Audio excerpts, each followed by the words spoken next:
Hi friends, welcome back to the another video of Neras Academy. So in my previous video we have learned about the how does this electromagnetic waves, the electromagnetic radiation gets produced.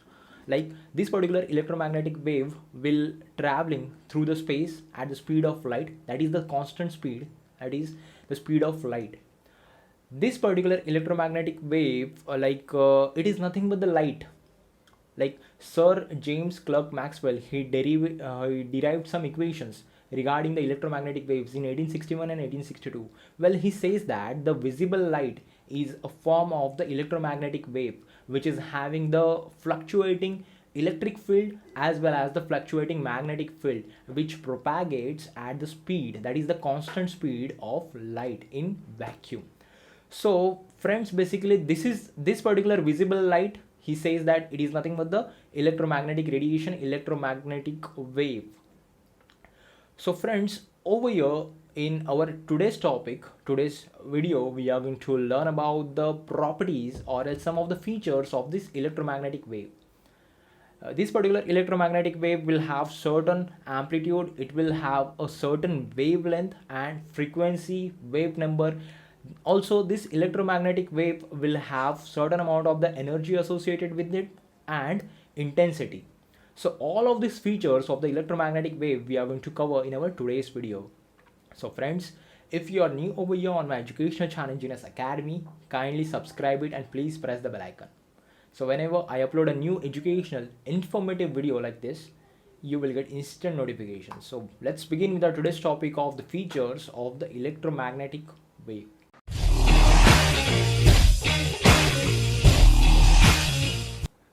So friends, as we have seen in our previous video, there is a charged particles. That particular charged particle will move in certain direction with the speed of light. Like as per the Sir James Clerk Maxwell, this particular particle will propagate into the vacuum at the speed of light. But like the speed of that particle into the vacuum and the speed of that particular particle into the air will always the same. So over here, like if we consider the speed of that particular particle in the air, it is considered in the vacuum, like it is always nearby the same. So this particular particle is like moving into the air at the speed of light, and simultaneously it also oscillates in such a way that the oscillations are there, and that just because of these oscillations it is having the electrical field associated with it. That particular electric field also oscillates with that charged particle, and simultaneously it is having the horizontal downward magnetic field associated with it. So over here friends, you can see this is nothing but the electromagnetic wave. It is having the vertical electric field and the horizontal magnetic field associated with it. So as this particular electromagnetic wave move through the space, it produces some disturbance in the space, and that particular disturbance we known as the electromagnetic radiation. That is very simple.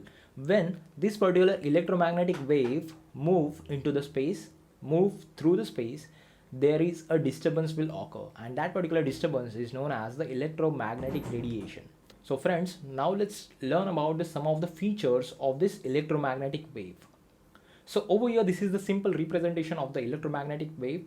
These 2 points, these are at the higher amplitude, higher peak points. These are known as the upper points. The upper peak points are known as the crest, and at the bottom it is known as the trough.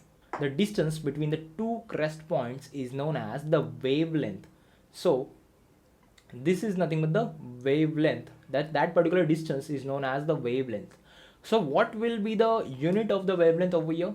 So as this particular wavelength is nothing but the distance, so it must be in the meters. But over here, like for the visible light, the wavelength is around 10 raised to minus 3 meters. But for the X-rays, the wavelength will reduce. For the gamma rays, the wavelength will further reduce. And for the radio waves, the wavelength is on a higher side, such as in meters or in kilometers. So this particular wavelength will be expressed in terms of picometer, that is 10 raised to minus 12 meters, that is typically for the X-rays. Nanometers, that is 10 raised to minus 9 meters, that is for the ultraviolet rays. micrometers, that is 10 raised to minus 6 meters, that is infrared radiation. Millimeters, 10 raised to minus 3 meters, that is for the microwaves. And in centimeter, that is 10 raised to minus 2 meters, that is for the radio waves. So over here friends, this is nothing but the range, that is the distance range for the wavelength of a electromagnetic wave. So these are nothing but the sum of the units that is corresponds to the different wavelengths. Also there is another unit which is known as the angstrom, that is equals to the 10 raised to minus 10 meters. Now let's talk about the frequency. Well, we all know about the frequency, like how frequent the wave, how frequent are the oscillations in per second. So if we say a point or else a particle moves vertical up and down, there will be the more number of oscillations in 1 second. It means that particular wave is more frequent, hence the frequency of this electromagnetic wave is on a higher side. This means this particular wave is having higher frequency. Over here on the another side, suppose the charged particle is moving through the space and it is having a less oscillations per second, then we can call it as this particular oscillations are less frequent, hence over here the frequency is less. The frequency we can also call it as the number of cycles per second. Precisely over here we can say that it is the number of the oscillations per second. The unit of frequency is like hertz or the cycles per second. Over here the relationship between the hertz and the cycles per second, that is the 1 hertz is equals to 1 cycle per second. So over here friends, the wave, for a particular wave, when the frequency increases, it's the distance between the two consecutive crest points reduces. It means the wavelength reduces.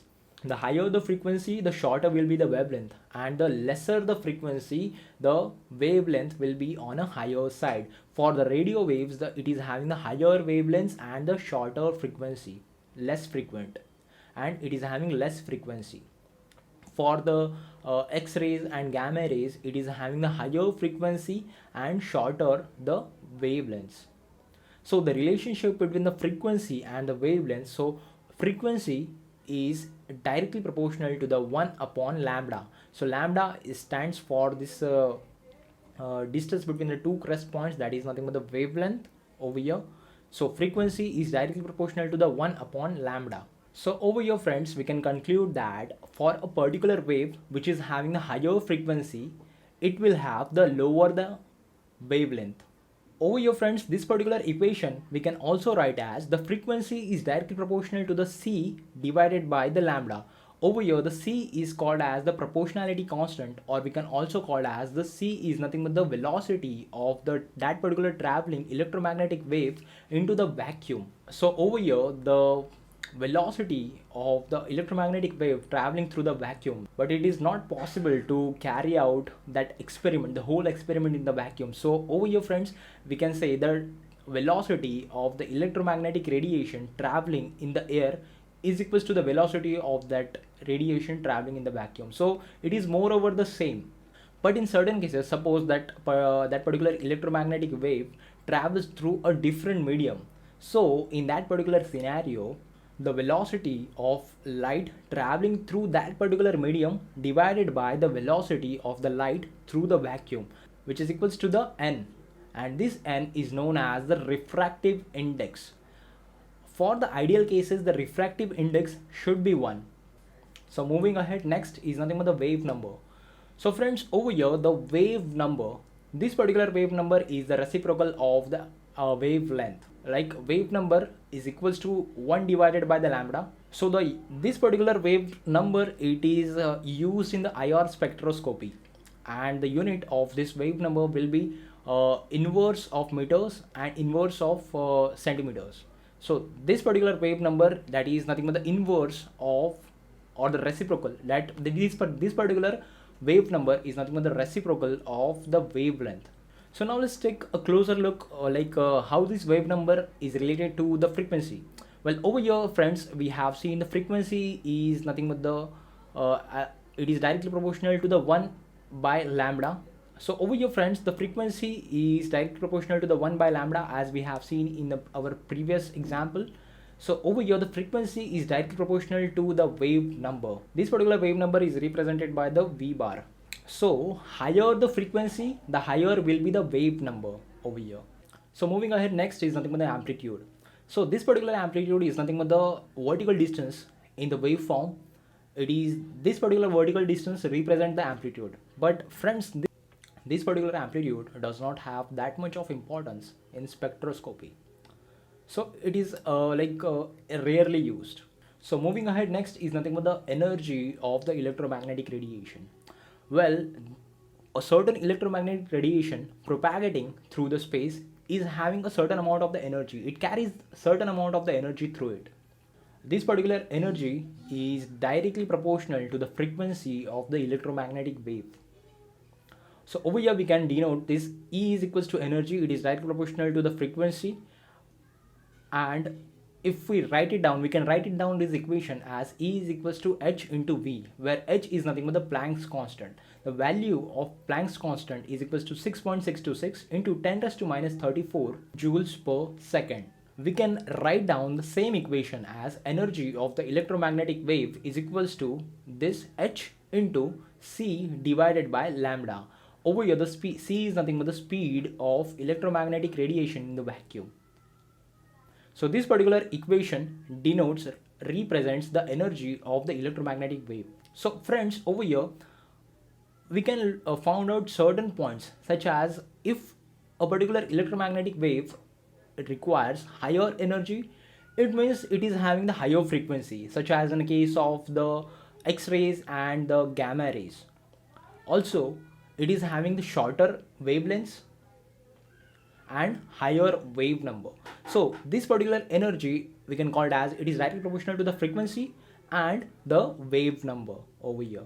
So moving ahead, next is nothing but the intensity of the electromagnetic radiation. When this electromagnetic wave is moving through the space, it is propagating through the space at the speed of light.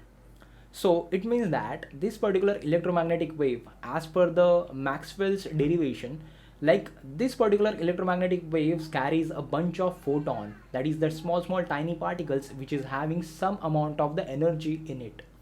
This particular photons carries some amount of energy.